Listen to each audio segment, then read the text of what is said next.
I think people need to remember that the George Lucas that they perceive as, this Hollywood blockbuster filmmaker, who kind of revels in these, big budget comic book type movies, nothing could be further from the truth. It reminds me of something that Lucas said when he was preparing I think he was preparing the DVD or the Blu-ray for THX 1138. And he said something to the effect of, people forget where I came from.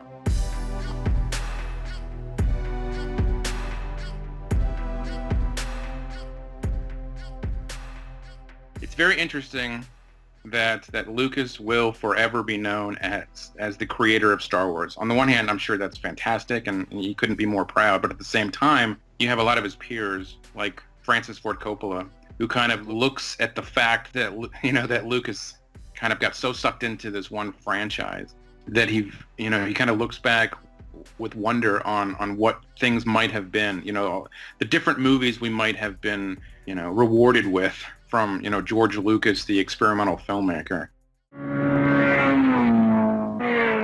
He started out as an experimental filmmaker. He started out wanting to make non-linear, non-character, non-story experimental films. He refers to them as kind of visual tone poems.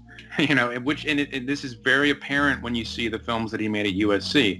This is very apparent when you see even his theatrical debut of THX 1138.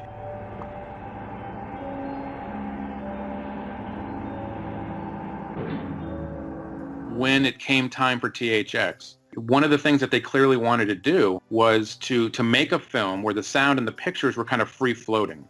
Sometimes they would link up, sometimes they wouldn't.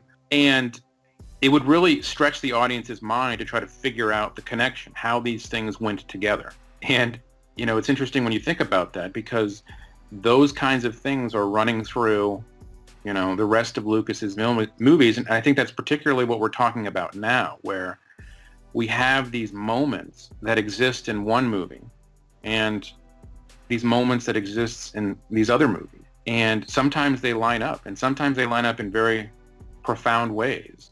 And to me, I think there's a strong case to be made that a lot of these connections are extremely deliberate.